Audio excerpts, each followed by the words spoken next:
pessoa desse Deus que é santo, que é 3 vezes santo.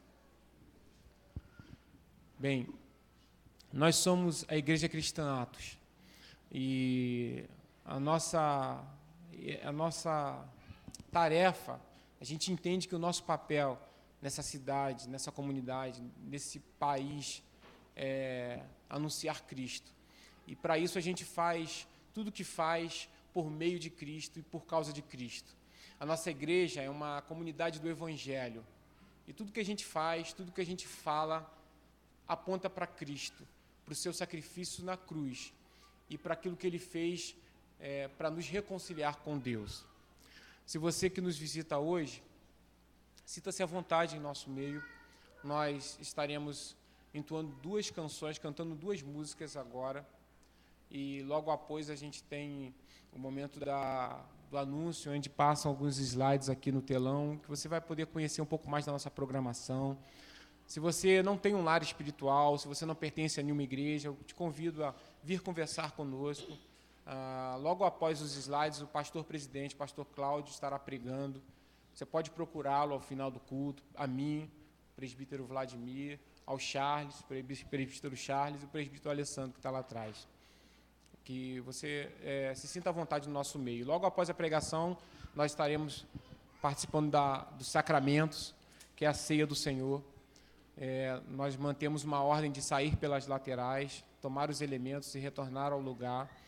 E a gente não costuma dar um comando para que você possa ceiar. A gente entende que isso é um momento teu com Deus e você sinta-se à vontade para, no momento que você achar adequado, tomar do pão e beber do cálice.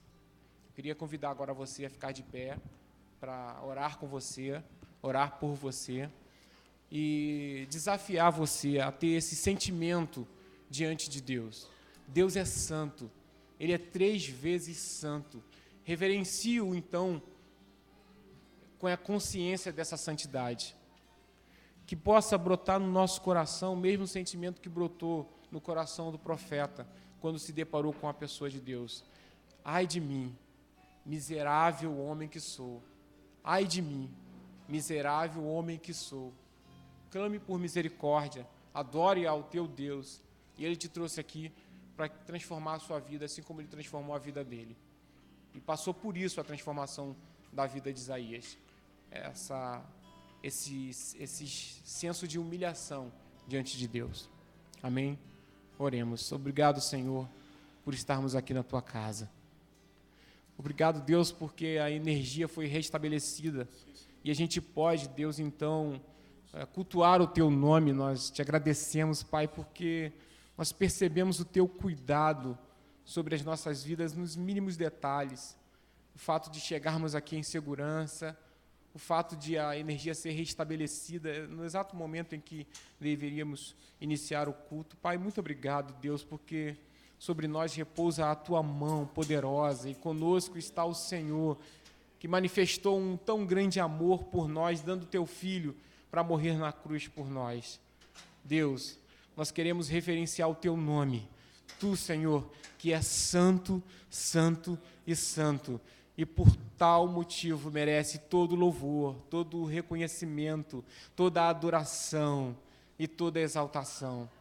Passeia, Deus, no meio da Tua igreja. Encontra, Deus, no meio de nós verdadeiros adoradores e que sobre nós o Senhor venha derramar a Tua unção, que é capaz de transformar a nossa vida. Usa, Deus, Teu servo na exposição da Tua palavra. Queima, Deus, o nosso coração nessa noite, em nome de Jesus. Amém e amém.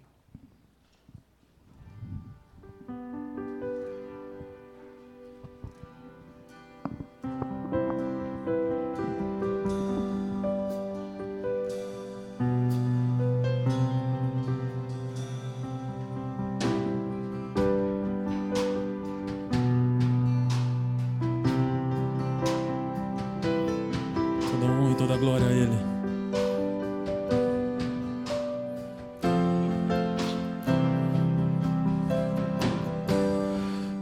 Abriu mão da sua glória,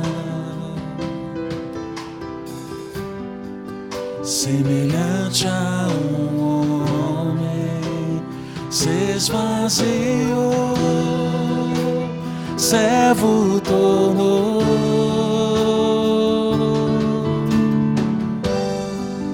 E a si mesmo se humilhou,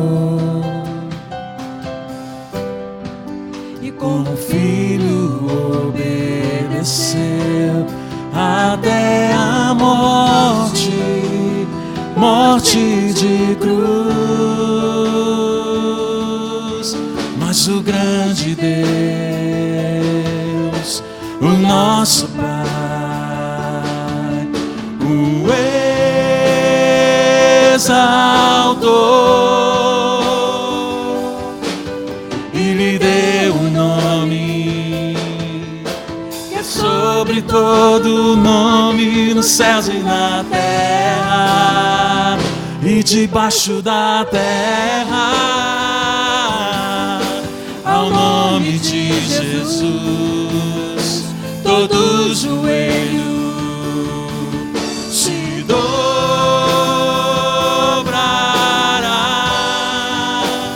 e toda língua confessará que Ele é o Senhor.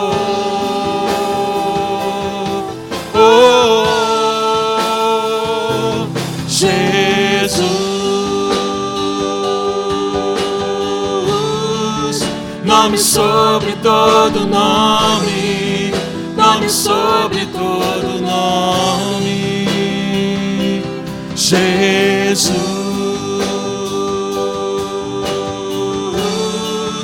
Nome sobre todo nome, nome sobre todo nome. Nós cantamos essa noite a obra dele, aquilo que ele fez. Jesus Cristo é o nosso canto, Ele é a nossa canção. Celebramos a obra de Cristo.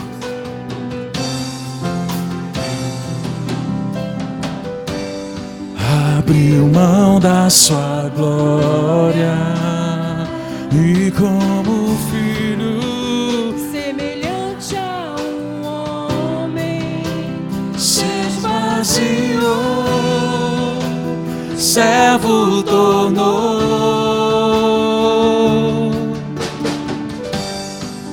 e a si mesmo se humilhou, sendo o Senhor de tudo, e como filho obedeceu até a morte, morte de cruz. Mas o grande Deus, o nosso Pai, o exaltou e lhe deu um nome que é sobre todo nome, nos céus e na terra e debaixo da terra. Ao nome de Jesus, todo joelho, um dia todo joelho vai se dobrará e toda língua confessará que Ele é o Senhor.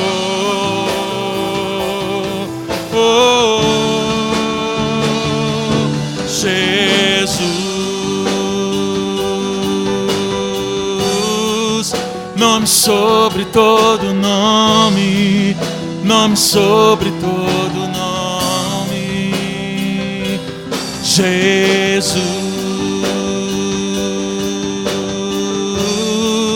nome sobre todo nome, nome sobre todo nome.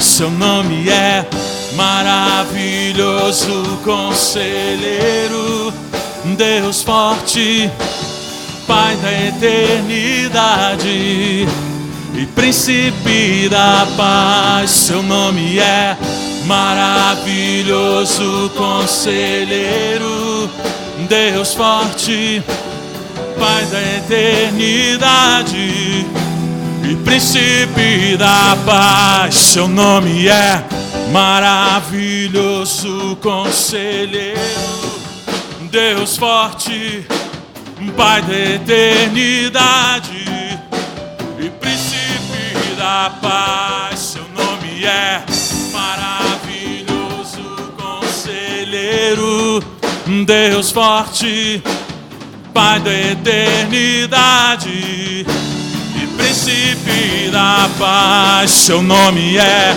maravilhoso conselheiro, Deus forte, Pai da eternidade e príncipe da paz. Jesus, nome sobre todo nome, nome sobre todo nome. Jesus, nome sobre todo nome, nome sobre todo nome.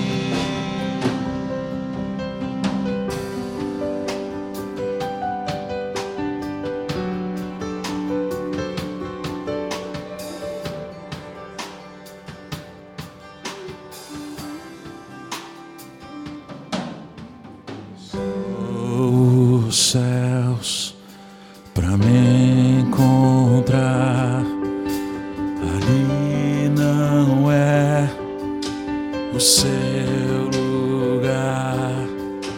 Amor assim o mundo não conheceu.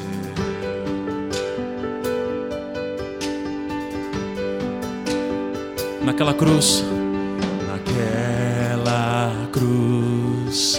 se entregou, o teu perdão me alcançou.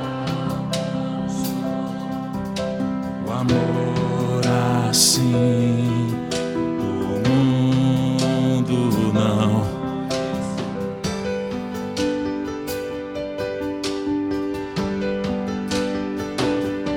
No altar de adoração seja sempre exaltado, Jesus, Filho de Deus, deixou a sua glória, morreu em meu lugar. Jesus, Filho de Deus, tu és Jesus, Filho.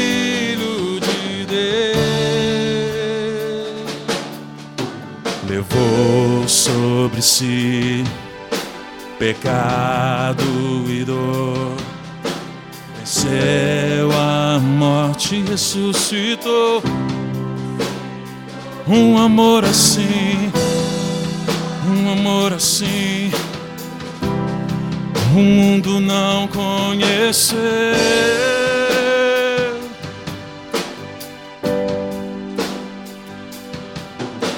Levou sobre si pecado e dor, venceu a morte e ressuscitou.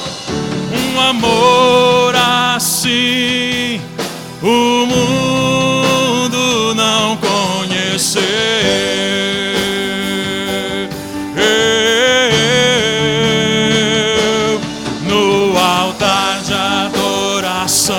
Seja sempre exaltado, Jesus, Filho de Deus.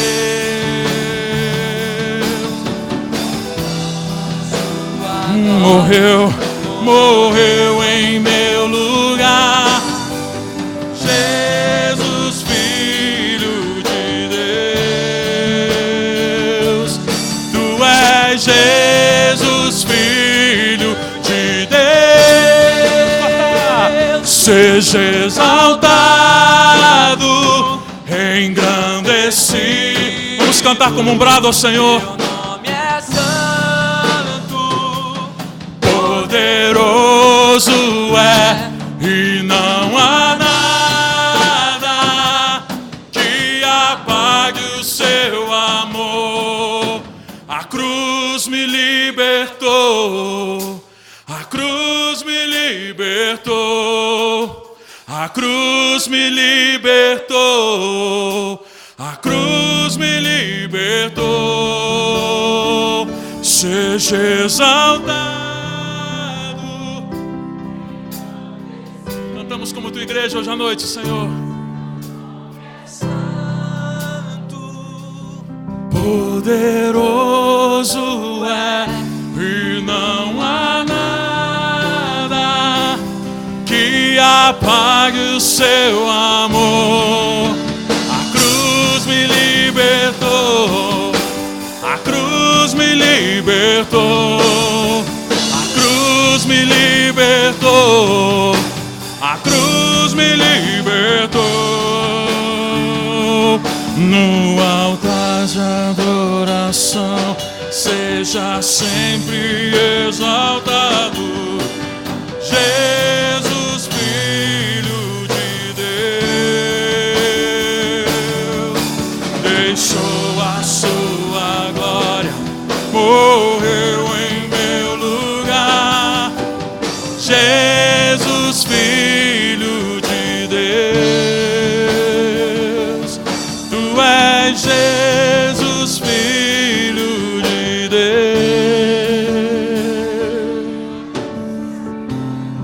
Te louvamos. Te louvamos nessa noite, Jesus, Filho de Deus. Te adoramos como tua igreja. Revela-te a nós. Revela-te a nós através da sua palavra hoje à noite. Nós pedimos como teu povo, Senhor, nos humilhamos diante de Ti e pedimos que o Senhor revele a Tua beleza, revele o Teu poder, revele a Tua bondade, revele a Tua graça, através da Tua palavra, Senhor, ministrada hoje à noite. E que assim os nossos corações possam encontrar paz à sombra das Tuas palavras.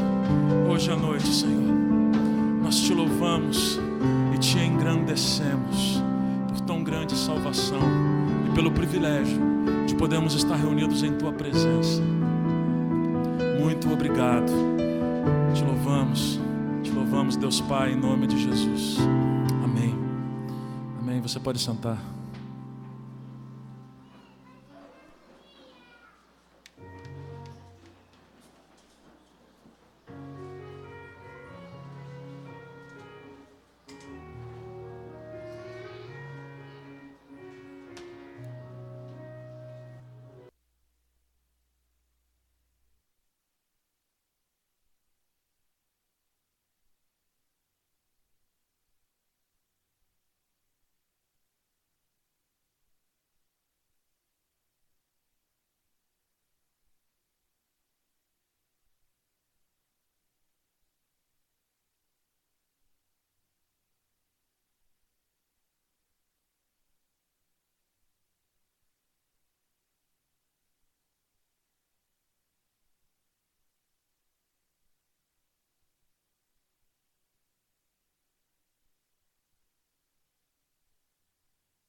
lá a igreja lá antiga, que a gente não ia contar com luz, com PowerPoint, multimídia, nada desse tipo, e eu acho que ia ser uma coisa muito interessante. Mas Deus falou assim, não ainda dessa vez vocês vão fazer isso, não, vai haver um outro momento, ok? Se você tem um filho de 2 a 11 anos, você pode liberar ele para a salinha, porque ele tem uma escolinha lá para ele agora, ok? É ali atrás, você pode liberá-lo.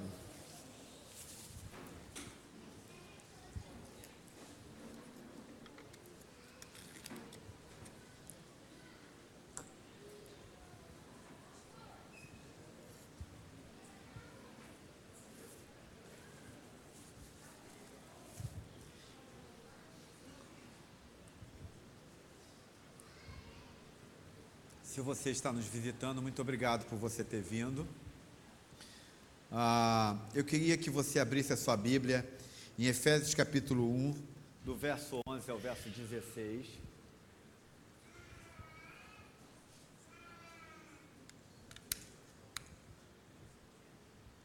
Ok. Efésios 1, do 11 ao 16. Não é o dilúvio já teve, não se preocupe, ele não vai acontecer de novo. A única coisa que vai acontecer de novo não será o dilúvio, não se preocupe, tá ok? Então, abra a sua Bíblia em Efésios 1, de 11 a 16, que quando nós acabarmos o culto, você vai estar, possivelmente, se tiver chuva, vai ser bem pouco, ok? Vamos ficar de pé para nós lermos as Escrituras Sagradas?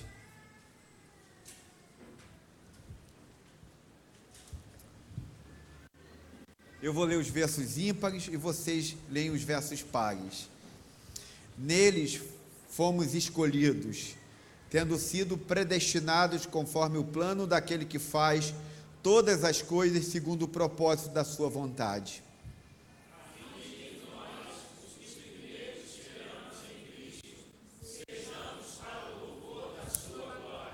Nele, quando vocês ouviram e creram na palavra da verdade, o Evangelho os salvou, vocês foram selados com o Espírito Santo da promessa.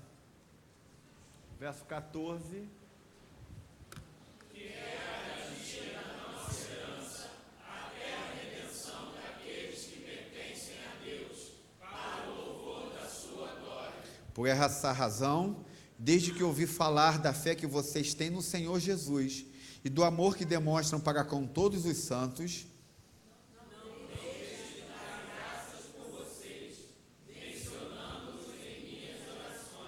vamos orar ao Senhor. Pai querido, muito obrigado por tua palavra. Eu quero te pedir que o Senhor possa aquietar o nosso coração nesta noite. Nós tivemos muitos eventos neste dia, falta de luz, correria, chuva, mas isso não pode nos tirar, Senhor, da tranquilidade e da paz e da atenção que nós precisamos ter à tua palavra. E nem de como deve estar o nosso coração para te adorar nesta noite. Então eu peço que o Senhor possa estar modelando o nosso coração para ouvir a tua voz, e que essa noite, por mais turbulenta que esteja do lado de fora, ela possa, o Senhor aqui dentro, possa fazer de nós um lugar protegido e guardado pela tua santa graça e tua santa mão poderosa sobre nós, guardando os nossos corações. Eu te peço que tu vele por tua palavra, em nome de Jesus. Amém e amém. Você pode sentar.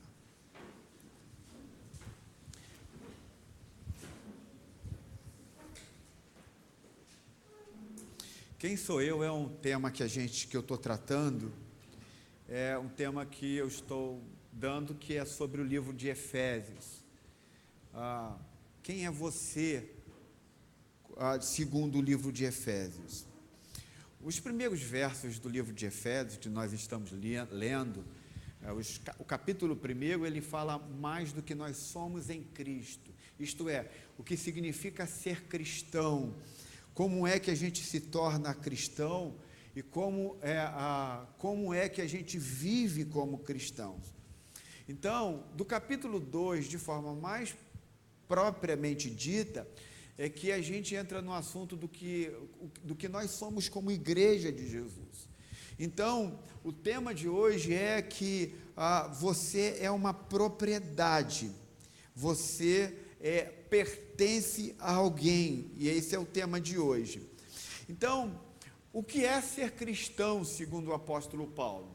A primeira coisa que o apóstolo Paulo vai falar sobre o que significa ser cristão é sobre a verdade. Não é possível ser cristão se você não crer na verdade.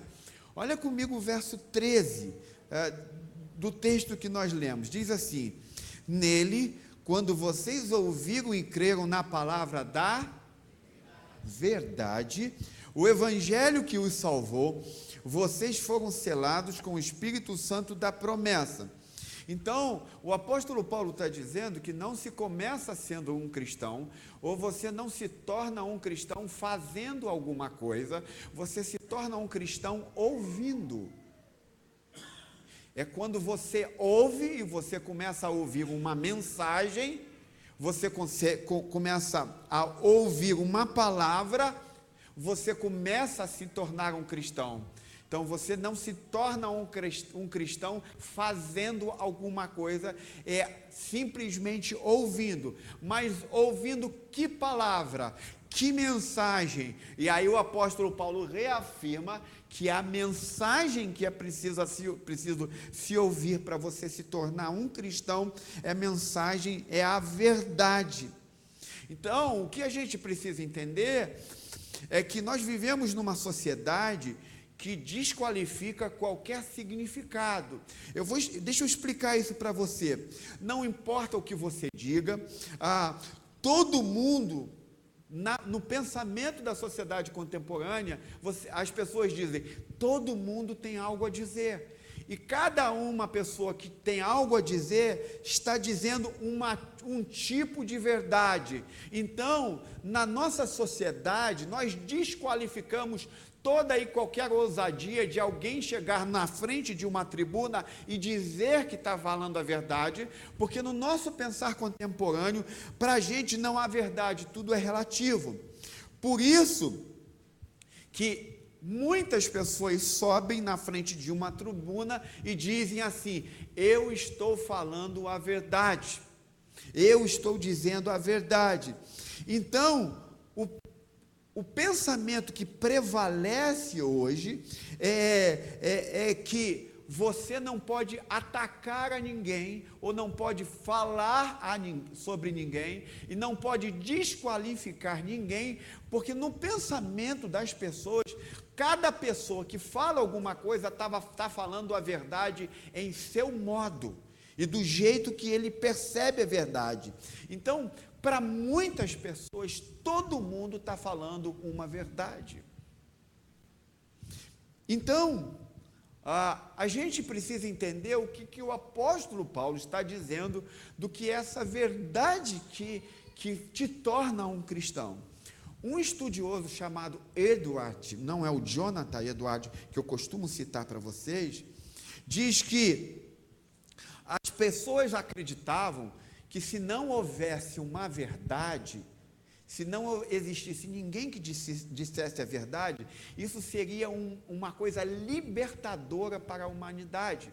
Então ele diz, as pessoas acreditam que se tudo que se fala não é uma verdade em si, cada um fala uma verdade, isso seria algo que transformaria a sociedade. Mas ele rebate isso dizendo, isso não é verdade. Por quê? Porque você não pode se opor a nada. Então, segundo ele, se não há verdade, você não pode dizer o que está certo e o que está errado. Então, imagine que ao me ouvir, eu estou dizendo algo para vocês, e depois você ouve na televisão alguém falando algo completamente ao contrário do que eu estou falando, e você diga que cada um, eu e outra pessoa, está dizendo a mesma verdade. Esse é o pensamento contemporâneo. Cada uma pessoa que sobe numa tribuna está dizendo uma verdade. Eduardo vai dizer que você não pode dizer, se você pensa assim, você então na sua vida você nunca vai poder estabelecer o que é certo e o que é errado, porque a verdade é a verdade de cada um. Então, Eduardo vai dizer, não, todo ser humano contemporâneo precisa saber o que é a verdade, porque há uma verdade, e ele não é um cristão. Ele diz, para que eu e você possamos viver, nós precisamos saber o que é a verdade. Paulo vai dizer que é isso mesmo. A fé cristã sempre diz isso. A fé cristã diz que há uma verdade e uma única verdade. E Paulo vai dizer que o Evangelho é a verdade, e a verdade é o Evangelho. E aí a gente vai para o próximo ponto. A verdade é que Paulo está dizendo, se você quer ser um cristão, você precisa saber, entender o que é a verdade, e você precisa saber o que é o Evangelho. Então, olha o que o apóstolo Paulo vai dizer. O apóstolo Paulo vai dizer que o Evangelho significa um anúncio de algo que aconteceu na história. Eu já vou explicar isso mais com calma para você. Então, a Bíblia diz que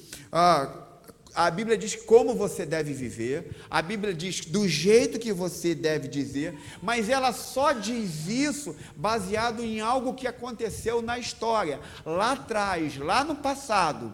Então, toda vez que a Bíblia diz que você tem que viver desse jeito e daquele jeito, a Bíblia está fazendo isso baseado em algo que existiu e aconteceu na história. Então, o que aconteceu na história segundo a Bíblia?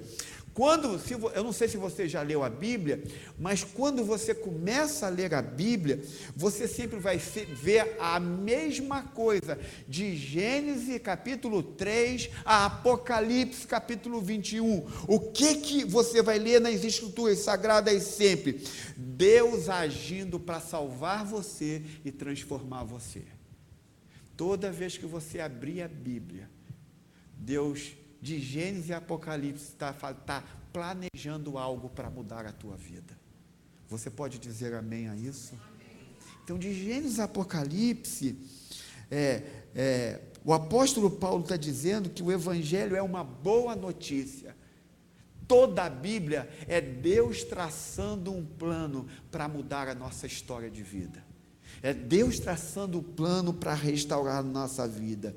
Então, o ápice dessa história, diz o apóstolo Paulo, é a ressurreição. A crucificação, ela é acompanhada do ápice da história, que se chama ressurreição. Então, por exemplo, se você não acredita que Jesus Cristo ressuscitou dos mortos, se você não acredita que Ele ressuscitou ao terceiro dia, você não precisa acreditar em nada do que a Bíblia diz. Paulo diz isso. Paulo diz que se Jesus Cristo não ressuscitou dos mortos, então é vã a nossa... Então esqueça tudo que ele falou sobre família, isso não é verdade. Então esqueça tudo que ele falou sobre sexualidade, isso não é verdade. Então esqueça tudo que ele falou sobre criação de filhos, isso não é verdade. Se você não acredita que Jesus Cristo ressuscitou dentre os mortos, tudo que está na Bíblia não é verdade. Então, isso significa, Paulo está dizendo, que para você ouvir a verdade, você precisa ouvir a verdade do Evangelho. Você precisa crer que Jesus Cristo ressuscitou dentre os mortos. E é isso que te faz um cristão. É você crer que Jesus Cristo morreu na cruz do Calvário por você, mas precisa também crer que Jesus Cristo ressuscitou dentre os mortos. É isso que te faz o cristão. A segunda coisa em que te torna um cristão, o apóstolo Paulo vai dizer, é uma coisa chamada esperança. Presta atenção no verso 12, o que ele diz para mim, diz para nós. a fim de que nós, os que primeiro esperamos em quem? Sejamos para o louvor da sua. Eu quero primeiro que você entenda isso. Jesus te dá sempre uma esperança. Você pode repetir isso comigo? Jesus te dá sempre uma esperança. Então, se você chegou aqui, você precisa de entender que Ele hoje, neste exato momento, está te dando uma esperança. Mas o que é esperança? A palavra esperança na Bíblia significa algo muito mais forte do que a gente consegue imaginar. O que é esperança para a gente hoje aqui? O que a gente pensa? A gente espera que algo bom vá o quê? Acontecer na nossa vida. Mas esperança, no sentido bíblico, é algo extremamente profundo. Então, para a gente, esperança significa: eu não sei o que vai acontecer, mas eu espero que seja bom. Ok? Não é isso que a gente entende como esperança? Eu não sei o que me espera, mas eu espero que o que me espera seja algo muito legal. Esperança para a gente, é assim que a gente lida com esperança. Na Bíblia, a palavra esperança significa uma certeza que molda a sua vida para o futuro. Então, preste atenção, eu vou repetir. A palavra esperança na Bíblia significa uma certeza que molda a sua vida para o futuro. Nós, seres humanos, vivemos do presente. Todos vocês aqui estão vivendo do presente. Ninguém vive do passado, ou a gente procura abandonar o passado, embora muita gente vive marcada pelo passado, mas a marca do ser humano é viver pelo presente. O presente é que rege a gente. E o que a gente entende? Que se a gente viver um bom presente, então esse presente vai moldar o nosso futuro. É isso que a gente entende. Deixa eu te dar um exemplo para que você possa entender. Imagine que eu pego aqui o Douglas e o meu filho Rafael. Meu filho Rafael não, vou botar o filho Rafael não, senão não vai valer. Eu vou pegar o Douglas e vou pegar lá o Pablo, que está lá atrás do Marcelo. E eu boto o Douglas e o Pablo dentro de uma sala, num verão de 45 graus, não há cobertura, não há ar-condicionado, e eu dou 2 tarefas para eles nessa sala. Enquanto do lado de fora eu pego um grupo de irmãos que vai ficar torcendo para quem vai terminar essa tarefa exatamente às 5 horas da tarde. Então, eles têm que ficar de 7 horas da manhã às 5 horas da tarde. Eu dou uma tarefa e quem terminar às 5 em ponto e cumprir a tarefa, essa pessoa vai ganhar o teste.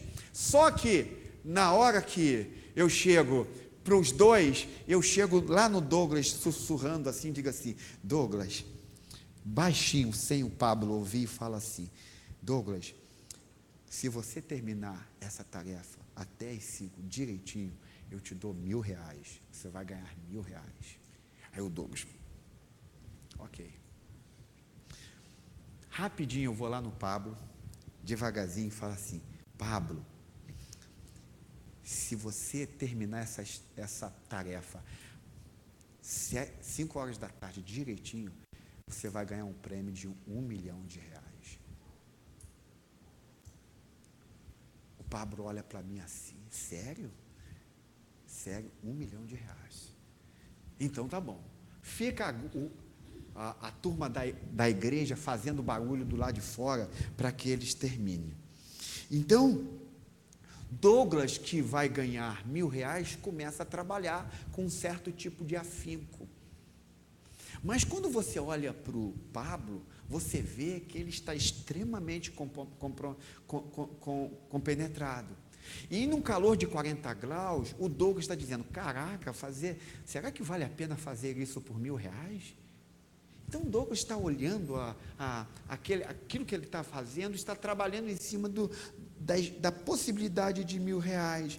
E talvez Douglas, no calor de 45 graus, vai dizer: cara, eu acho que isso não vale muito a pena, ganhar R$1.000 para ficar o dia inteiro aqui e não fazer isso. O outro vai dizer, o Pablo vai dizer, não, cara, eu vou ganhar R$1 milhão, eu não quero nem saber de calor, eu posso sair daqui com menos 10 quilos, mas eu vou ficar com esses R$1 milhão de reais, não importa o que aconteça. O que eu estou fazendo com isso? Eu estou tentando explicar para vocês que o presente determina o que nós vamos fazer para o futuro. O que Douglas tem como esperança e o Pablo tem como esperança são algo completamente diferentes. E a forma como o Douglas vê o futuro, o que ele pode ganhar e o Pablo pode ganhar, faz a diferença de como eles vão agir no presente. Olha o que o apóstolo Paulo está dizendo. Ele está dizendo que, dependendo da esperança que você tem, como você vai viver o seu presente. Então, deixa eu te colocar um outro exemplo para que você entenda. Imagine que eu encontre 2 rapazes, 2 pessoas, e diga assim, olha, eu não acredito em nada, eu acho que, o que acontece? Eu vou viver a minha vida aqui, e eu vou morrer, quando morrer tudo vai acabar. Aí o outro cara que está do lado dele, não, cara, eu acredito que quando eu deixar essa vida, algo novo vai acontecer. Eu acredito que eu vou ressuscitar, eu acredito que eu vou ter um novo corpo, eu acredito que eu vou morar com Deus, eu acredito que o sofrimento que a gente passa nessa terra vai passar, eu acredito que a dor que tem nesse mundo vai acabar, e eu acredito que eu vou morar numa nova cidade, e essa nova cidade terá algo completamente diferente e novo. O que Paulo está querendo dizer com isso? Que pode existir pessoas que tenham esperanças completamente diferentes na vida, e que talvez vocês estejam aqui com esperanças completamente diferentes, e dependendo da esperança que você tem aqui hoje, vai definir como você vai viver a sua vida. Paulo está dizendo então, que todo ser humano é movido por uma esperança, todo ser humano é movido por aquilo que ele espera e acredita do futuro. Paulo está dizendo que dependendo da esperança que você tenha, vai afetar completamente o seu modo de viver aqui na terra, aqui no modo presente. Então, a pessoa que não acredita que existe um Deus, a pessoa que acredita que não existe uma vida após a morte, a pessoa que não acredita que vai ter uma nova Jerusalém, ela vai viver uma vida dizendo que nada importa o que eu faça, não importa as decisões que eu tome, nada vai fazer sentido. Mas Paulo diz que a pessoa que acredita que existe algo melhor, que ele tem uma esperança extremamente profunda para a sua vida por vir, ele vai viver essa vida como se já estivesse vivendo nessa vida por vir. Então Paulo diz que eu e você somos movidos pela esperança. Se você não tem esperança de nada, então a sua vida aqui vai ser bem frágil. Você vai viver como Zeca Pagodinho, deixa a vida me levar, vida leva eu. Eu estou falando algo muito profundo e sério da nossa perspectiva de vida hoje. Então, você acredita, Paulo está dizendo que, dependendo de como você acredita, dependendo da tua esperança, ou você vai levar uma vida nessa terra azeda ou doce. Como é que você está vivendo hoje aqui? Deixa eu lhe perguntar, quando você chegou aqui, você chegou aqui, a sua vida é moldada pela esperança que você tem? Sua vida é uma vida azeda ou é uma vida doce? Paulo diz que se a tua esperança,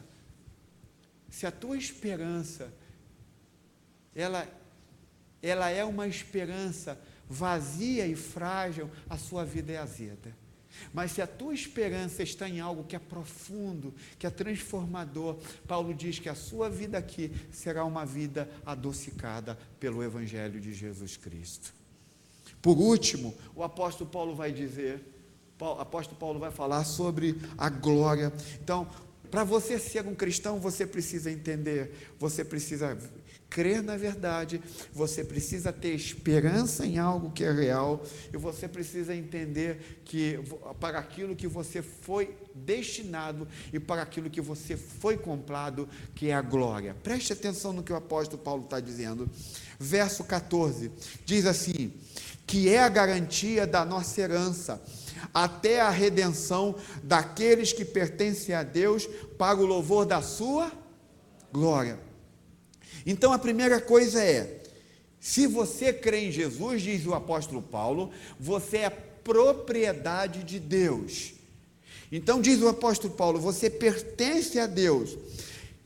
Essa expressão de que você é propriedade de Deus está vinculada a uma outra expressão paulina que tem um significado de vínculo, que é que nós somos herança de Deus. Então Paulo está dizendo, vocês são propriedades de Deus, mas vocês também são herança de Deus. O que isso significa? Por exemplo, deixa eu te fazer algumas perguntas. Você sabe qual é a sua herança? Você sabe qual é a sua maior riqueza? Outra pergunta, você sabe qual é o seu bem mais precioso? Por exemplo, se sua casa começar a pegar fogo, vamos dizer que teus filhos não estejam em casa, tua esposa não esteja em casa, e tua casa ou teu apartamento começa a pegar fogo. Quando começa a pegar fogo, o que você vai procurar fazer? Tentar pegar aquilo que é mais valioso. Pode ser seu iPhone, seu notebook, pode ser sua carteira, pode ser seu dinheiro, pode ser o que for. Se sua casa pegar fogo, a tua tendência é você, antes de que tudo pegue fogo, você pegue aquilo que é mais valioso e possa sair correndo com o seu bem mais precioso, para você não morrer.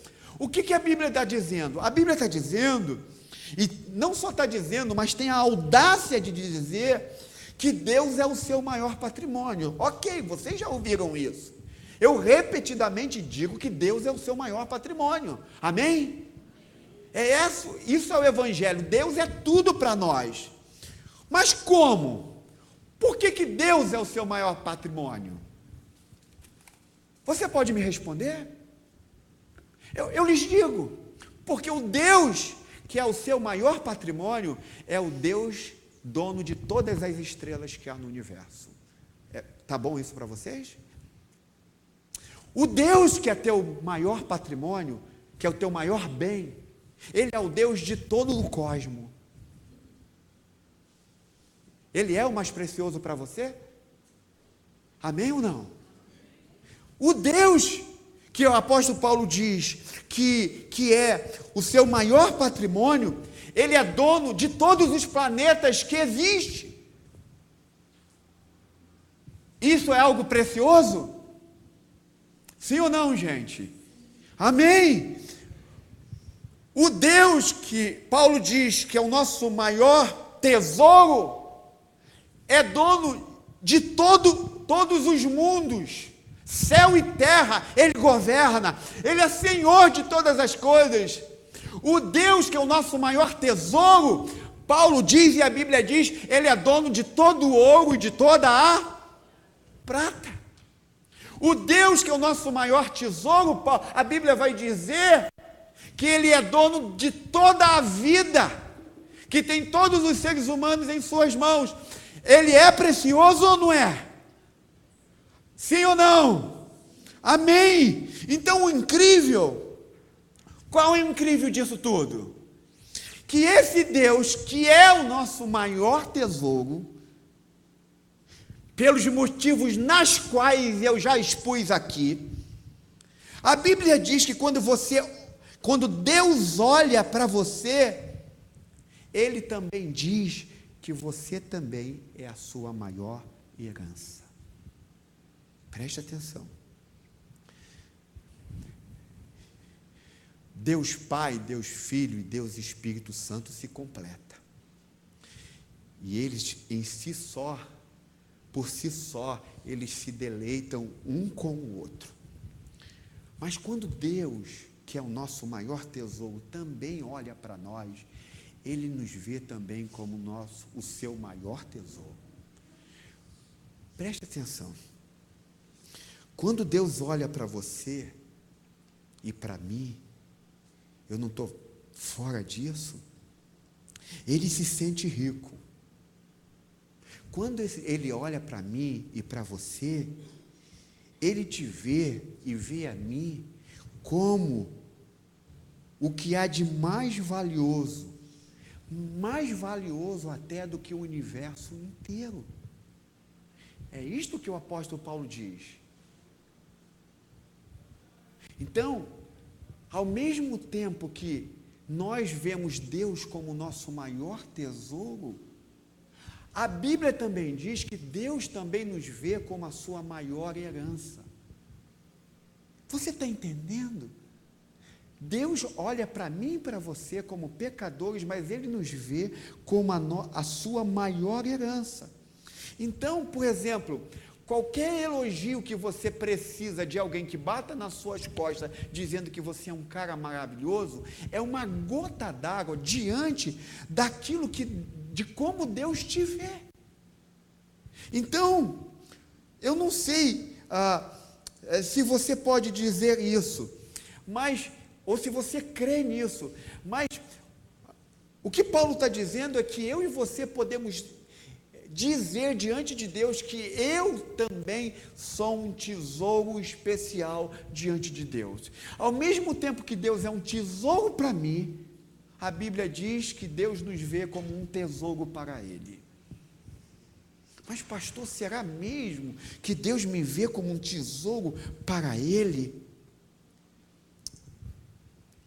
A Bíblia diz que pelo fato de Deus ver a mim e a você como um tesouro, Ele então, de Gênesis a Apocalipse, fez e fará de tudo para salvar a nossa vida.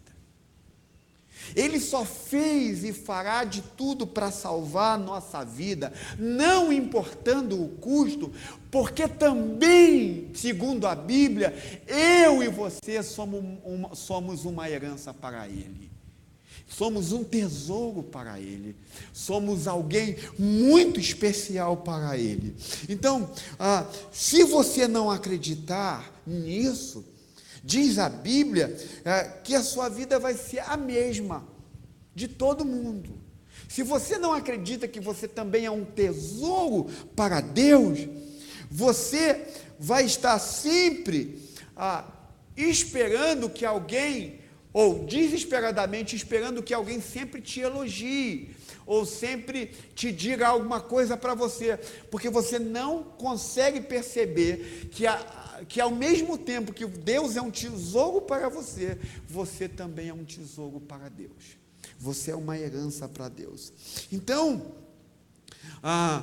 se você não fizer isso, se você não entender que você também é um tesouro para Deus, Paulo diz que você vai viver uma vida meio que chateada, uma vida meio que down, porque você não consegue perceber que você também é uma herança para Deus. Então, Paulo está dizendo que se você entende o que significa a glória, significa dizer que eu e você somos o tesouro mais precioso para Deus. Obviamente eu estou aqui deixando de fora aquilo que é básico na Trindade. Então, a primeira coisa que Paulo diz, e eu já falei para você, você é propriedade de Deus. Em segundo lugar, você não é apenas propriedade de Deus, mas você também é a perspectiva futura do resgate de Deus. Então, deixa eu explicar isso para você. Olha comigo no verso 7. Diz assim: nele nós temos a redenção por meio do o perdão de acordo com as riquezas da graça de Deus. Eu falei na semana passada, retrasada, que redenção significa liberdade de todas as consequências do pecado, não só do passado, mas também do presente e também do futuro. Que resgate futuro é esse que Paulo está está falando? Olha o que Paulo vai dizer em Romanos capítulo 8, do verso 18 ao verso 21. Ele diz o seguinte: considero que os nossos sofrimentos atuais não podem ser comparados com a glória que nos há de ser revelada. A natureza criada aguarda com grande expectativa que os filhos de Deus sejam revelados. Olha o verso 20 agora. Verso 20.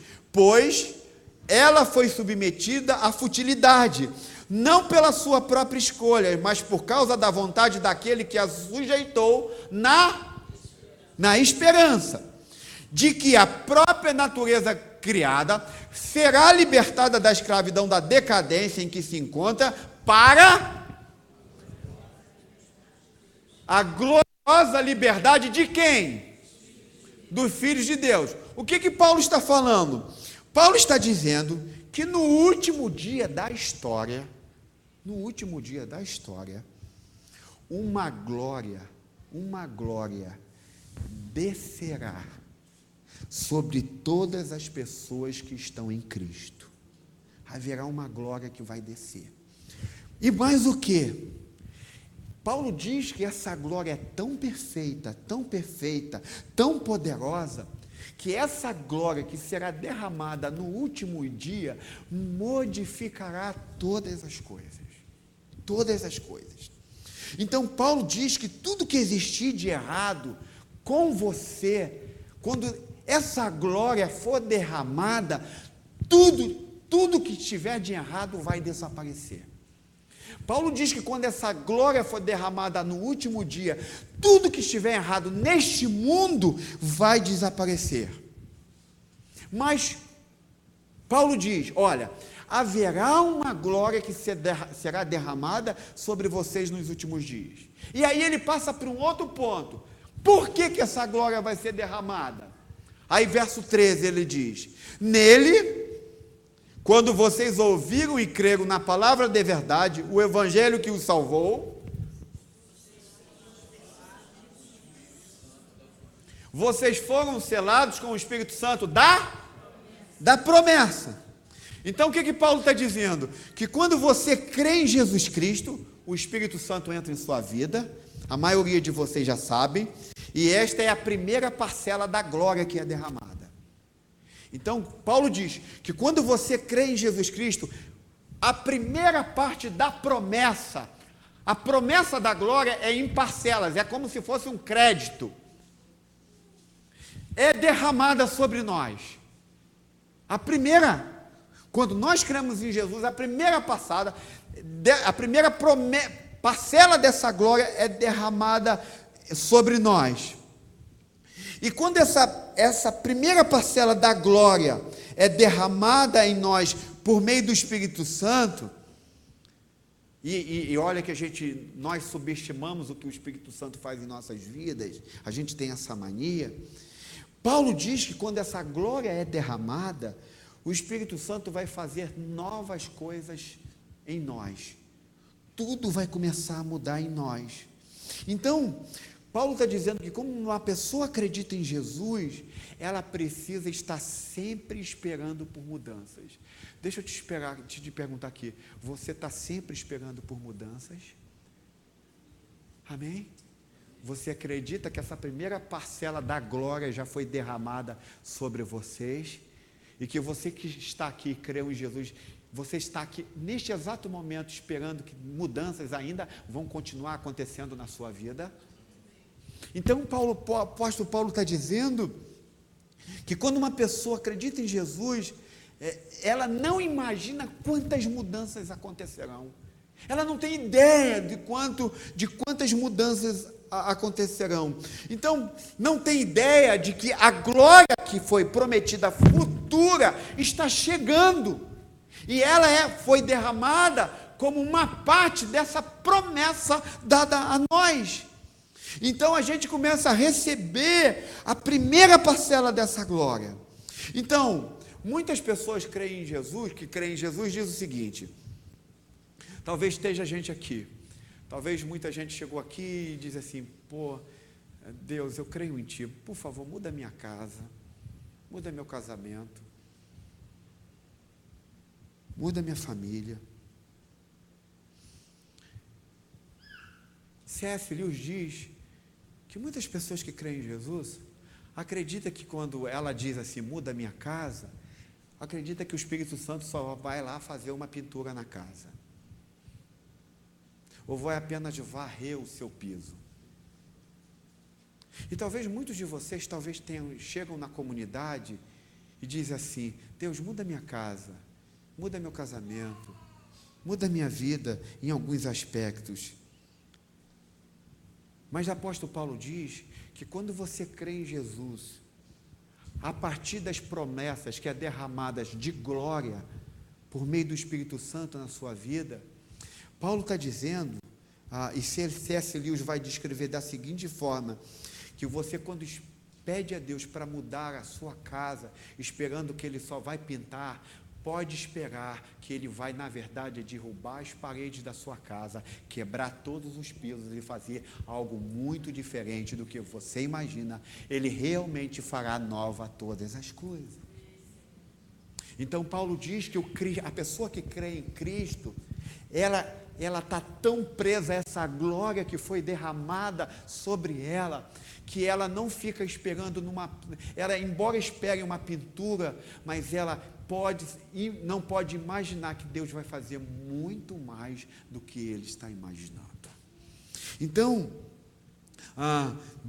Paulo está dizendo que o Espírito Santo realmente fará uma casa nova para você, mas você pensa que é só consertar o casamento, mas você pensa que é só ajustar a vida financeira, mas você pensa que é só uma coisa relacionada à saúde. Paulo diz, não, isso quando você crê em Jesus, não é só isso que vai acontecer, tudo vai mudar, todas as coisas vão mudar, tudo vai ser diferente, porque a glória vai ser derramada sobre você, ainda numa primeira parcela, mas será derramada. A glória do último dia será plena, mas quando você crê em Jesus, parte dessa glória será derramada sobre a sua vida. Então, o que Paulo está dizendo? Que Deus não salvou vocês para fazer reparos na vida de vocês.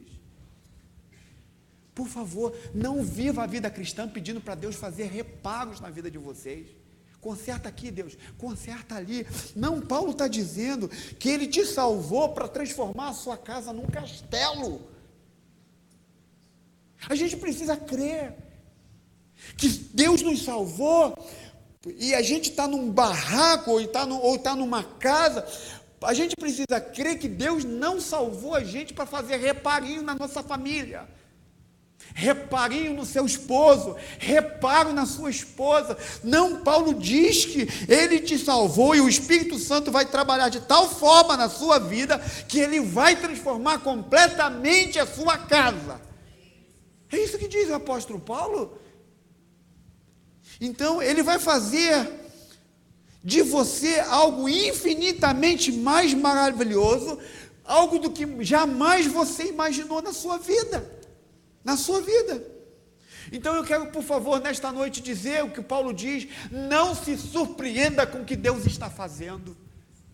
Não reclame do que Ele está fazendo. Você está falando, você pediu para Deus mudar e daqui a pouco você está vendo toda a sua casa ser desmontada, todos os pisos ser removidos, a sua vida virou de cabeça para baixo. Eu quero te dizer, não se surpreenda com isso, porque se você entregou a sua vida a Cristo, é isso que Ele está fazendo, mudando todas as coisas.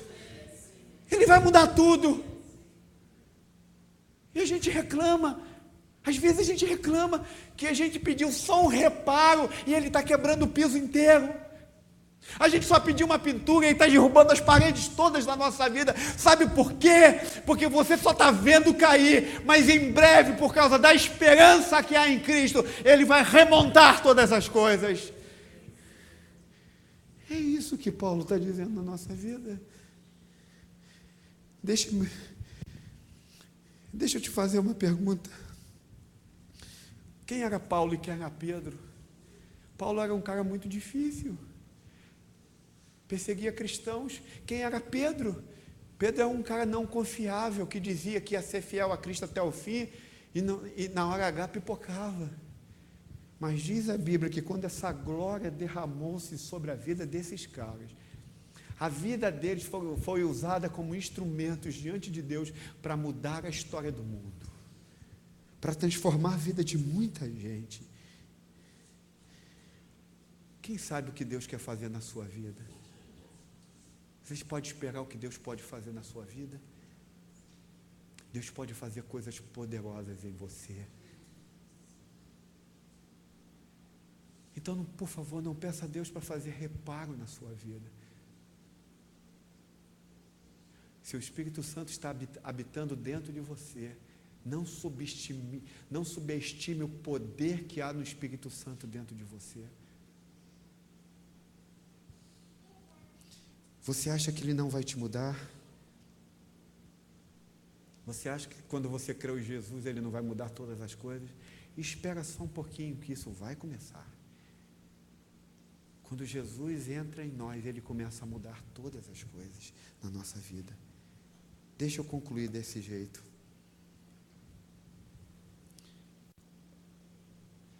Algumas pessoas dizem assim, eu lido isso muito quando eu entro em algum bar. Eu entrava num bar ali perto de casa, e eles ficavam espatados porque eu era um pastor entrando dentro de um bar. E teve uma vez que eu fui comprar cachaça. Você acredita que um pastor comprou cachaça dentro do bar? Eu só vi o cara do bar olhando assim para mim, assim. Eu falei assim, mas por que essa cachaça? Eu precisava de uma cachaça para resolver um problema lá em casa de micose, de uns bichos que tinha lá. Não era para beber, porque eu não gosto de nenhuma bebida. Aí o pastor, o dono, ele já faleceu, ele disse assim, você é pastor mesmo? E ele falava assim, eu falei, sou, mas por que você está me fazendo essa pergunta? Ele disse assim, porque você é o único pastor que entra dentro do meu bar. Você compra Coca-Cola com a gente, ou você está comprando cachaça, eu estou até estranhando. Mas eu expliquei para ele, não, é porque a gente está tendo um problema de bichos lá, que diz que se eu botar cachaça, resolve isso. É uma mandinga aí, não sei lá de que é. Mas funcionou, gente. Funcionou. Na verdade, quem me ensinou foi um parente do Marcelo, o Marcelo Ferreira, que está aqui. Não, deixa eu explicar por quê. Você não vai me dizer que eu sou assassino, não. Mas porque estava uma praga de pombo lá em casa. E disse que se eu pegasse milho, botasse cachaça no milho e jogasse o milho, eles iam sair dali e morrer, ou qualquer coisa desse tipo. E entre uma praga, meus filhos pegarem uma praga de pombo, que é um rato de asas, e eu queria acabar com aquilo na minha vida, lá da casa. Aí me deram essa mandinga de cachaça com milho. Então, preste atenção, eu preciso terminar. Então, algumas pessoas dizem assim, poxa, pastor, se eu me tornar cristão, eu tenho que parar de beber?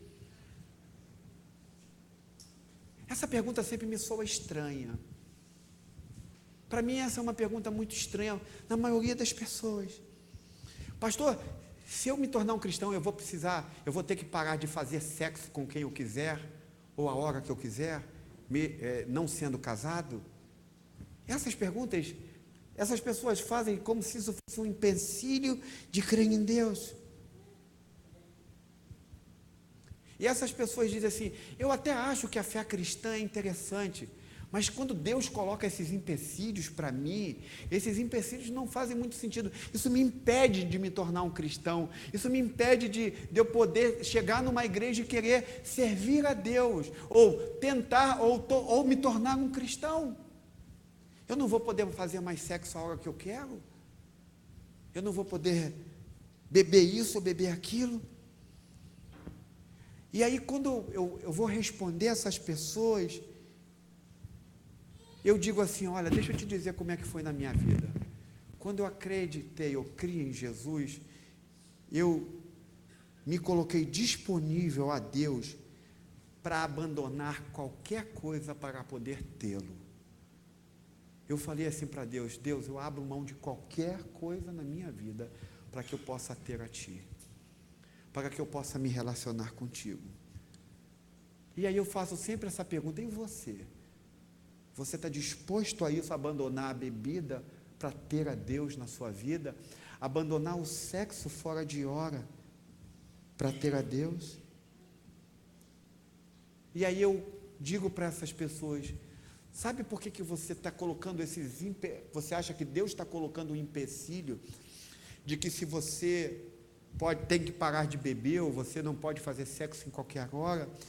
Você está reagindo como se fosse uma criança. Sabe o que é uma criança? Não sei se vocês já tiveram coisa, mas eu sempre saía com meus filhos, e acabou de chover, você está andando com os seus filhos, aonde que seu filho vai pisar exatamente? Na poça. E aí eu falo para essas pessoas, sabe o que você está agindo? Está agindo como uma criança. Você prefere pisar na lama. Você prefere andar na vida pisando, e quando vê uma poça de lama, você acha que isso é legal para você. Por quê? Porque você não conhece nada melhor. Você não tem nada melhor na minha vida. Então, o que Deus está dizendo para você hoje, nesta noite? E eu digo para essas pessoas que colocam esses empecilhos, Deus tem algo muito melhor para você. Deus tem algo muito diferente. Por quê? Porque para Deus você é o maior tesouro dele. E é isso que eu estou dizendo para todos vocês que estão nesta noite.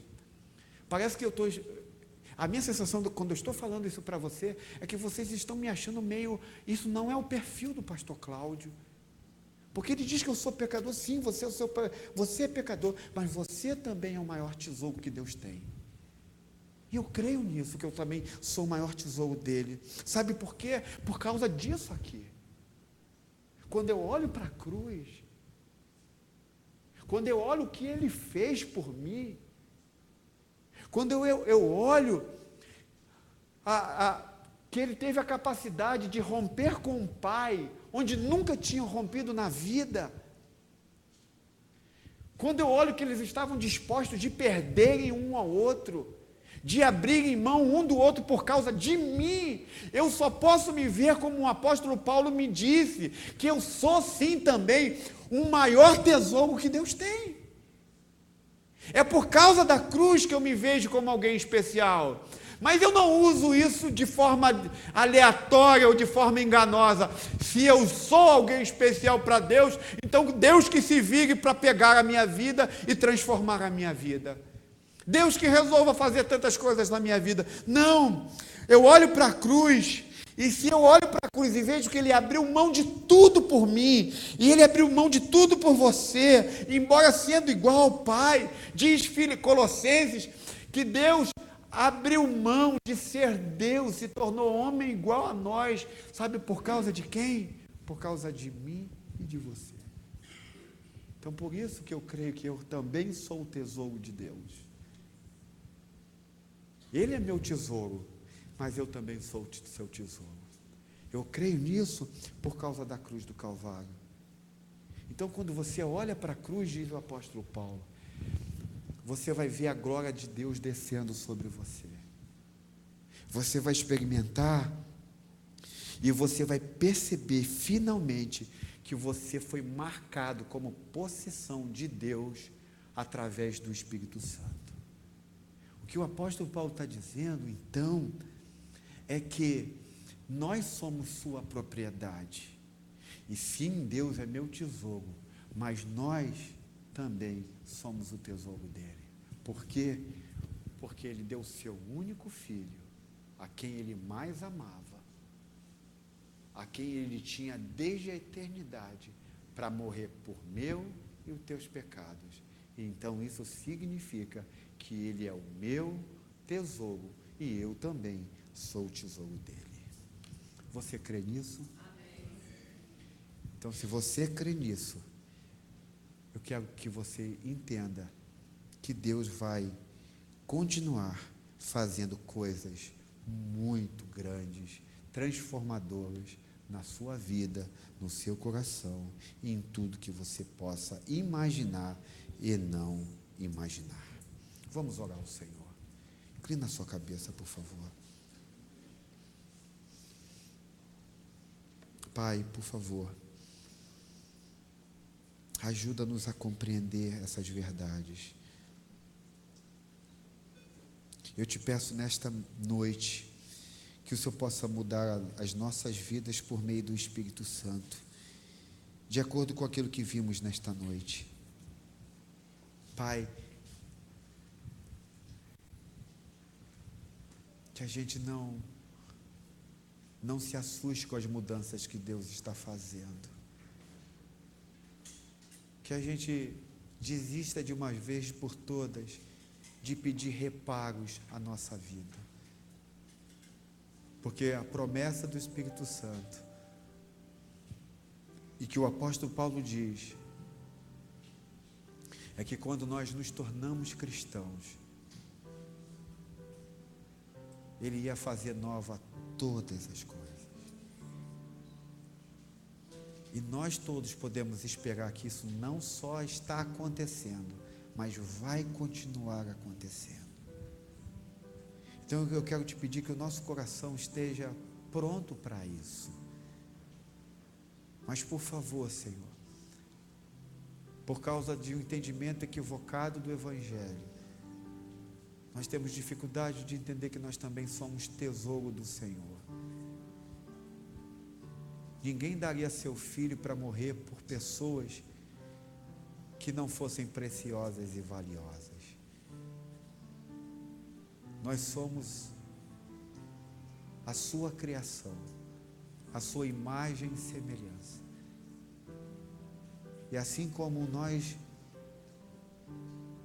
Tu és o nosso maior tesouro, com toda a razão de o ser, mesmo com todas as nossas falhas e nossos pecados, nós ainda somos também a sua herança e o seu maior tesouro.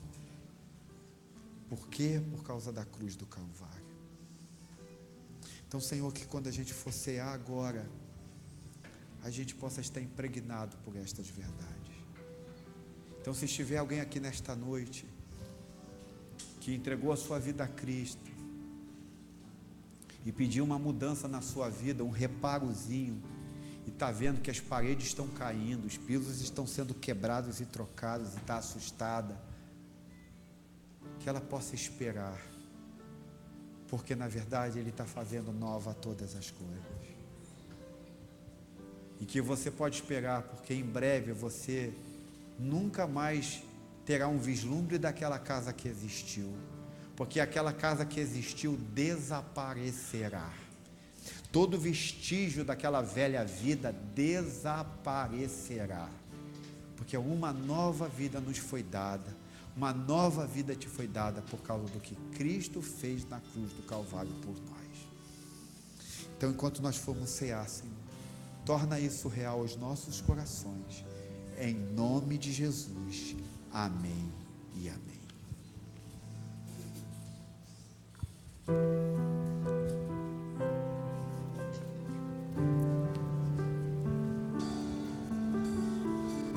Senhor,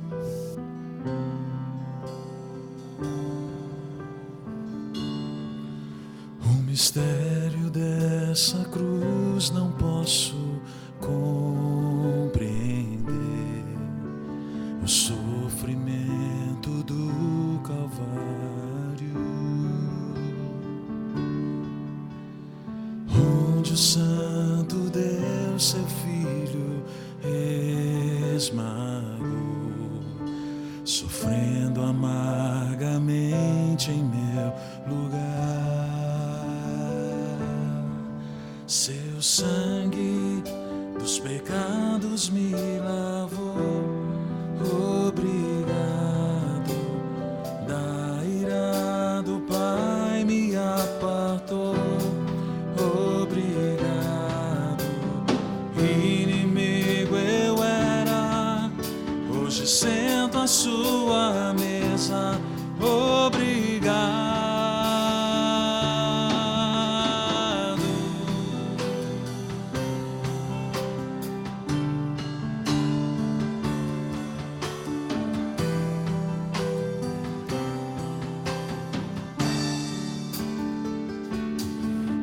O mistério dessa cruz não posso compreender,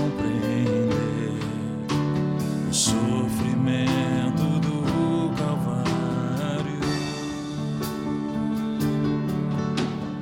onde o Santo Deus, seu Filho, esmagou, sofrendo amargamente em meu lugar. Seu sangue dos pecados me lavou. Obrigado. Da ira do Pai me apartou. Obrigado. Inimigo eu era, hoje sento à sua mesa. Obrigado.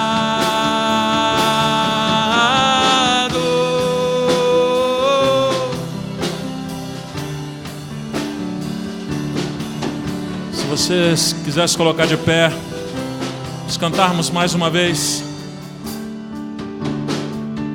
O mistério dessa cruz não posso compreender. O sofrimento do Calvário,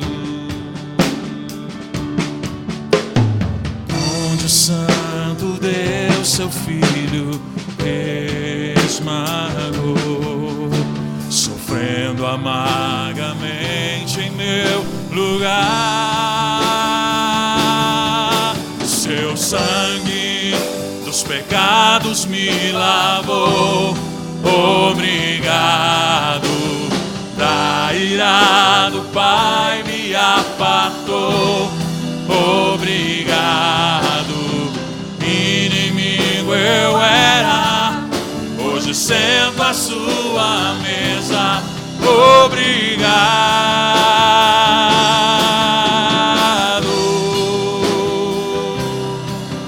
Obrigado, Jesus. Te agradecemos por tão grande salvação. Vamos cantar em perfeito sacrifício. Em perfeito sacrifício me comprou, tornando-me amigo. Somos amigos de Deus. Das riquezas da sua graça e glória derramou. Sua misericórdia não tem fim. Seu sangue dos pecados me lavou. Obrigado. Da ira do Pai me apartou. Obrigado. Inimigo eu era, hoje sento à sua mesa. Obrigado. Seu sangue dos pecados me lavou. Obrigado. Da ira do Pai me apartou. Obrigado. Inimigo eu era, hoje sento à sua mesa. Obrigado.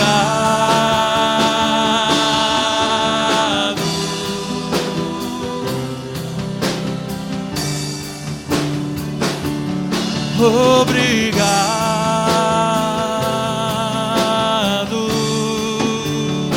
Declare: amado da minha alma, quero viver pra ti. Amado da minha alma, quero viver pra ti. Amado da minha alma, quero viver pra ti.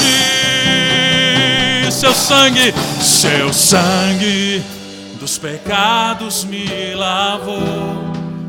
Obrigado. Da ira do Pai me apartou. Obrigado. Inimigo eu era, hoje sento à sua mesa. Obrigado.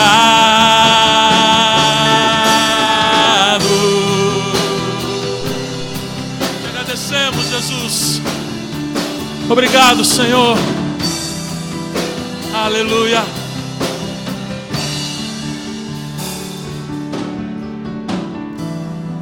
Cantamos a nossa esperança. Aleluia. Vamos cantar a nossa esperança.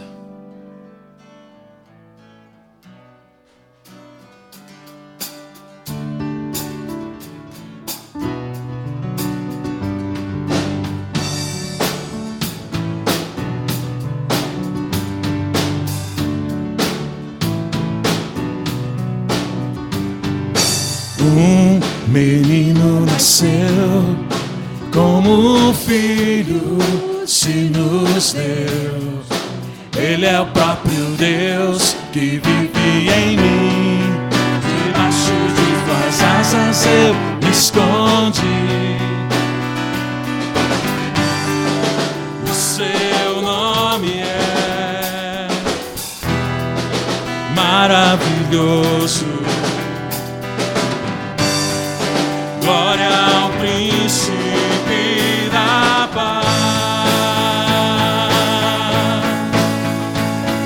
O céu começa a se abrir, toda a terra se dobrou a ti. Cristo, Rei dos Reis, veio nos buscar.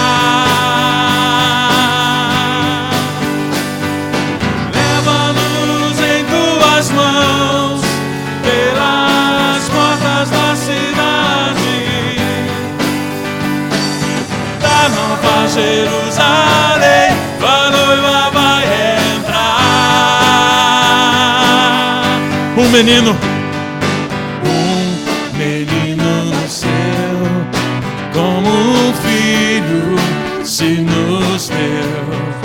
Ele é o próprio Deus que vive em mim. Debaixo de tuas asas eu me escondi. E o seu nome é maravilhoso. glória. Glória ao príncipe da paz. O céu começa a se abrir, toda a terra se dobrou a ti. Cristo, Rei dos Reis, veio nos buscar. Leva-nos em tuas mãos pelas portas da cidade da Nova Jerusalém, a noiva vai entrar. Vamos cantar como igreja. O céu começa a se abrir, toda a terra se dobrou a ti. Cristo, Rei dos Reis, veio nos buscar.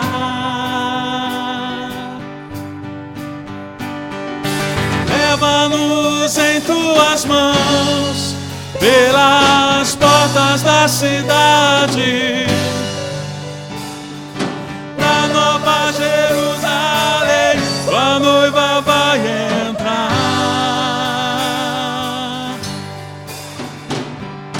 Da Nova Jerusalém, a noiva vai entrar. essa é a nossa esperança. Da Nova Jerusalém, a noiva vai entrar.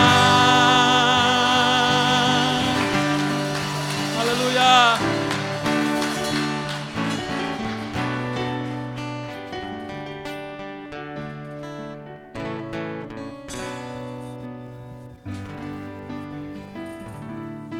Que Deus possa nos abençoar, nos levar para casa nessa confiança de que é viver a verdade, de que é ter esperança. A esperança que nós temos é que vai definir o que nós vivemos no presente, e que nós podemos viver debaixo da glória de Deus. Deus não é um Deus que faz reparos na nossa vida. Ele veio para mudar todas. Ok? Talvez na vida de vocês, ele começou aparentemente só com Mas não se assuste quando você vê todas as paredes caírem, mas continue entendendo que Ele veio para tornar tudo novo na sua vida. Amém? Vamos orar ao Senhor para a gente ir para casa. Que Deus abençoe vocês, que Deus dê uma ótima semana a todos vocês. Pai, muito obrigado por esta noite. Obrigado por causa dos meus irmãos queridos. E obrigado porque a verdade da Tua palavra nos aquece, Senhor. Eu peço que esta igreja possa ser visitada pelo Teu Espírito. Que Teu Espírito possa produzir em nós compreensão profunda da Tua palavra. Que, como orou o apóstolo Paulo, eu oro para que o seu entendimento possa ser aberto para que a luz do Teu Evangelho penetre. Então, Senhor, derrame sobre nós isso. Nós queremos, Deus, nos aprofundar cada vez mais nas Tuas verdades.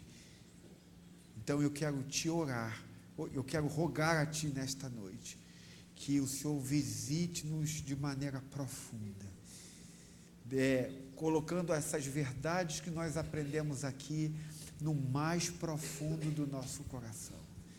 E eu te peço, Senhor, que o Senhor nos leve para casa em paz e em segurança, e que o Senhor nos dê uma ótima semana, Senhor, debaixo das Tuas mãos graciosas e poderosas, e que a graça do nosso Senhor Jesus Cristo, que o amor de Deus Pai e a comunhão do Espírito Santo esteja com todos vocês, desde agora e para todo sempre. Amém e amém.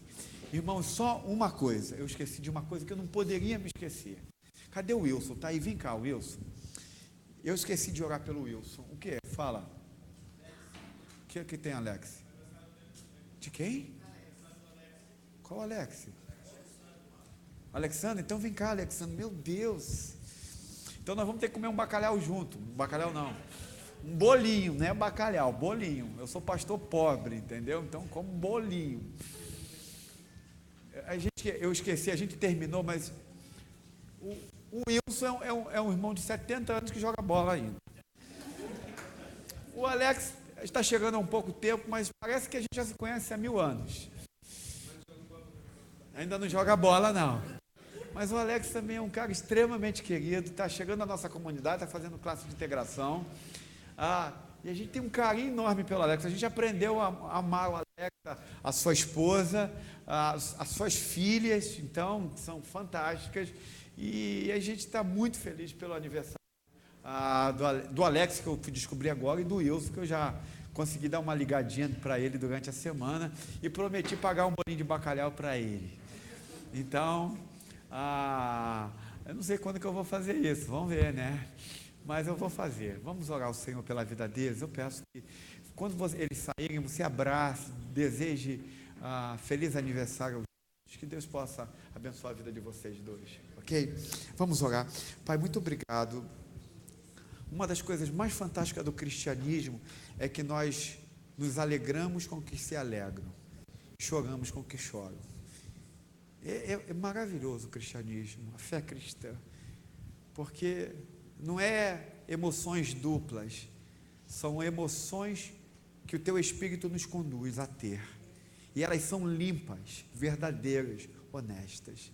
Então, obrigado pela vida do Alex e do irmão Wilson. Esses irmãos são queridos. O Wilson, pela longa caminhada que está conosco, a gente aprendeu a amar como um pai, como alguém muito próximo, como alguém que a gente tem o prazer de estar. E o Alex, que está chegando agora, mas que parece que já tem um longo tempo conosco, eu peço que o Senhor abençoe a sua vida, a sua família, o seu lar, as suas filhas, também assim com a vida do irmão Wilson. Então eu peço que o Senhor derrame as Tuas bênçãos graciosas sobre a vida deles, em nome de Jesus. Amém e amém. Deus abençoe. Você cumprimente o Alex e o Wilson.